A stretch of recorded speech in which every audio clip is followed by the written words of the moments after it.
A very warm welcome to all our viewers. Rödl Partner has always been known for its quality of being connected. We are also known as the agile caring partner for Mittelstand-shaped world market leaders as attorneys, tax advisors, management and IT consultants, and auditors. We are present with 106 own offices in 48 countries worldwide. Our clients trust our 5,130 colleagues. Rödl Partner is not a collection of accountants, auditors, attorneys, management and tax consultants working parallel. We work together, closely, interlinked across all service lines. We think from a market perspective, from a client's perspective, where a project team possesses all the capabilities to be successful and to realize the client's goals. Parallel thinking, overall perspective of situation, ability to understand, execute, and realize clients' goals is possible only because we believe that remaining connected is the key. The power of digitalization is not unknown to anyone. A strong tool to bind people, regardless of their location, being connected and informative are a theory that go hand in hand. At Rödl Partner, we abide by this theory, and in view of this, we resort to using newsletters to bridge the path to knowledge. I'm very happy to announce that going forward, the quarterly newsletter of Rödl Partner in India will be available to read at length on our website, as well as an overview to the updates of the quarter will be brought to you by me, your host Anushrii Bathla Oza, via the Bulletin Bites, latest news on law, tax and business in India. In the Bulletin Bites, we will cover value-added information and updates per service line that materialized in the prospective previous quarter of the year. On this note of delivering these snippets of knowledge, let me begin the series of comprehension with our newsletter for quarter 1.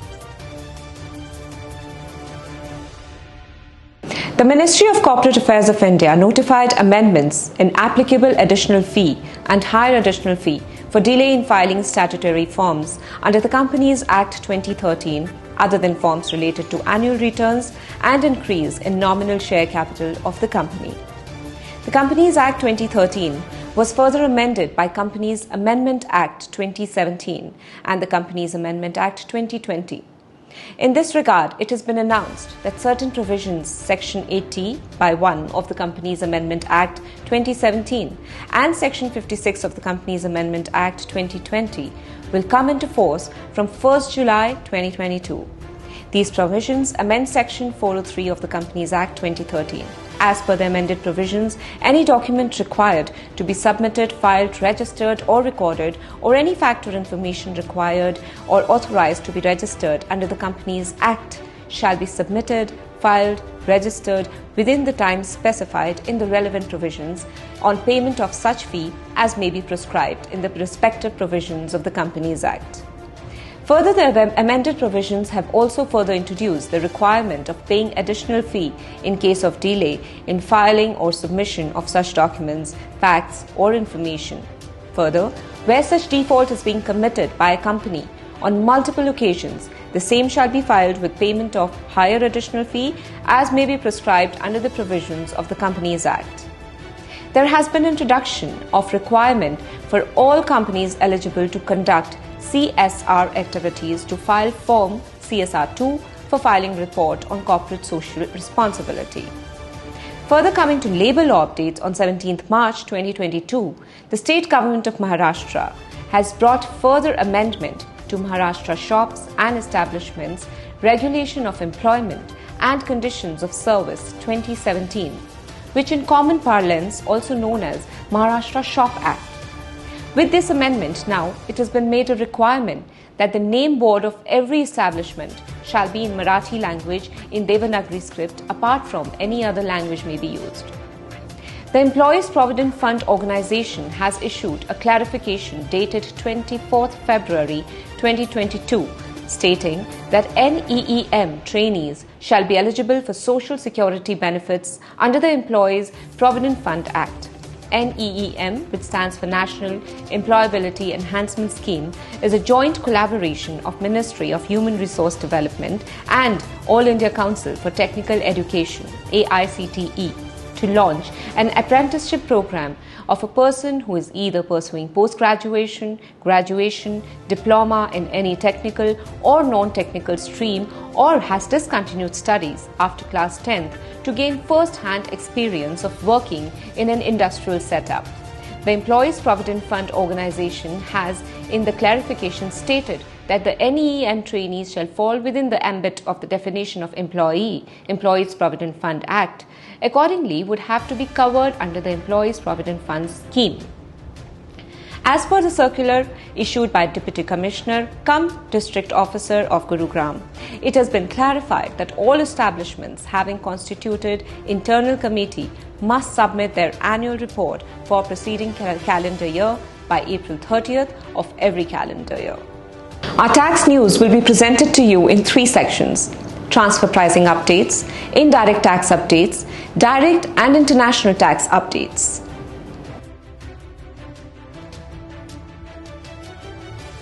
Advanced Pricing Agreement APA statistics. In the year 2021, the CBDT has signed 62 APAs, which are very well compared to APAs signed in preceding 2 years, and with this total number of APAs since inception program has gone up to 421.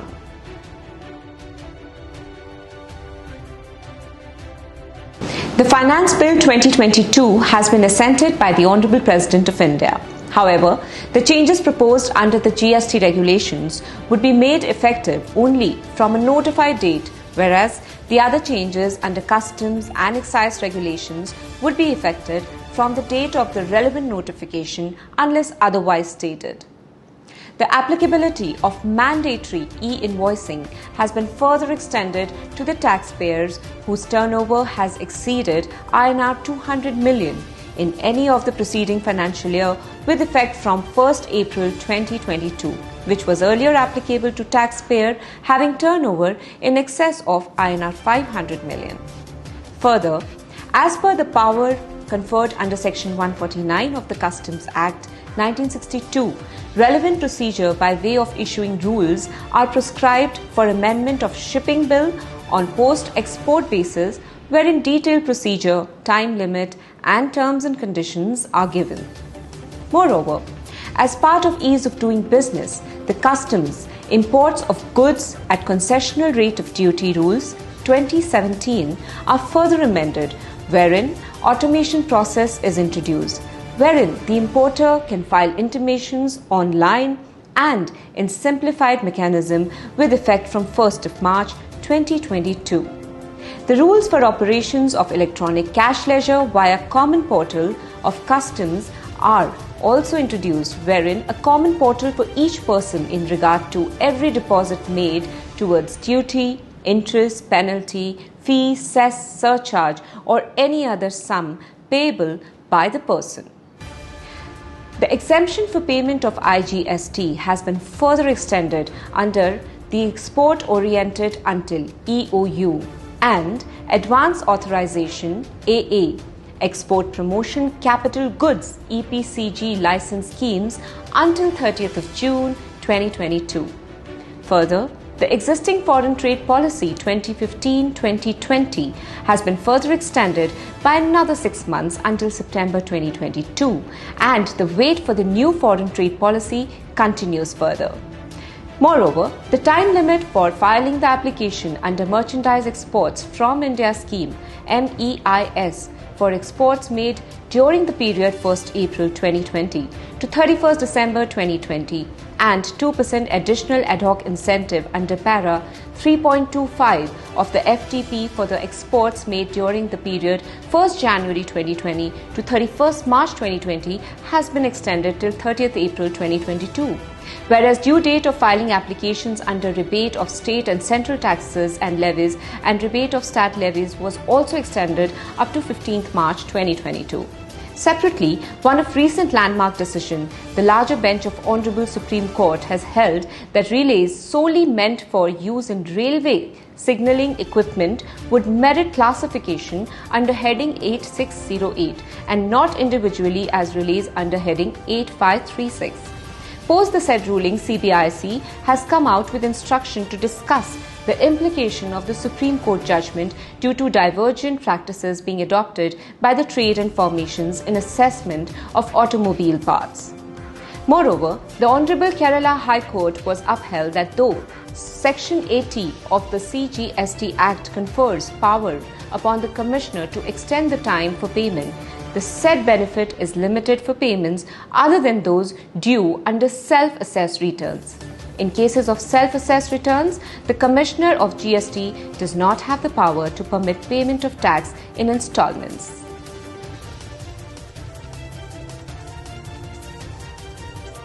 By way of Most Favoured Nation MFN clause and double taxation avoidance agreements DTAA, India limits its source taxation rights in relation to certain items of income to a rate lower or a scope more restricted than the scope provided for those items of income in the double taxation avoidance agreements.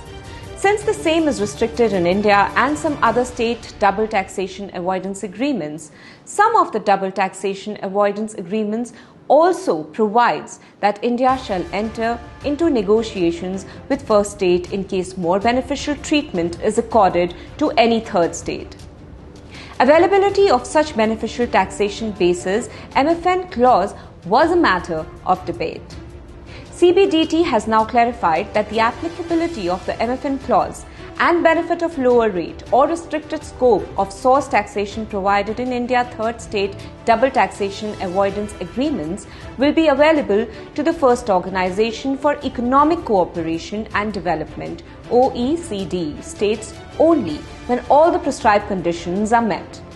The critical condition being unless a separate notification is issued, benefits from India third state double taxation avoidance agreements cannot be imported into a double taxation avoidance agreements having the MFN clause.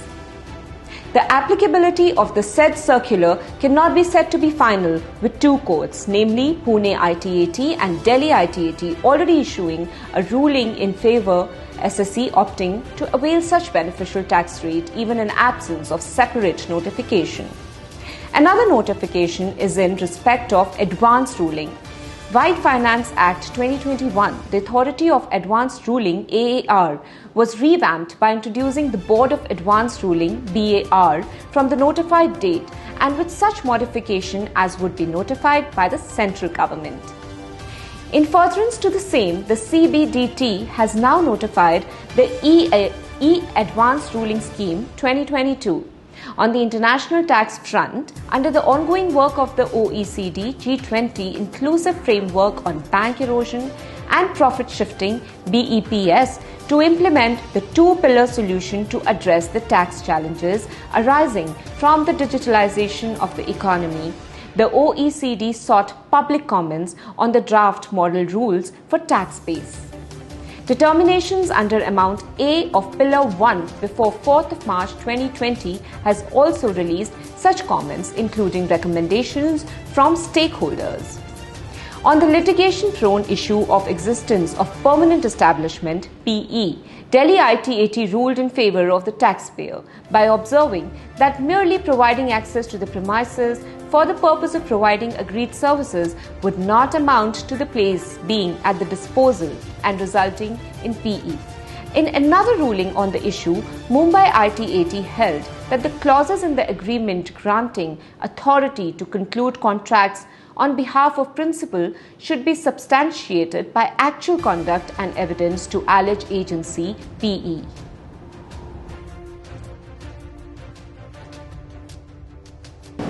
In the last section of the newsletter, I present to you accounting and audit updates. In this quarter, we cover the cost factor analysis reacting to the unpredictable prices.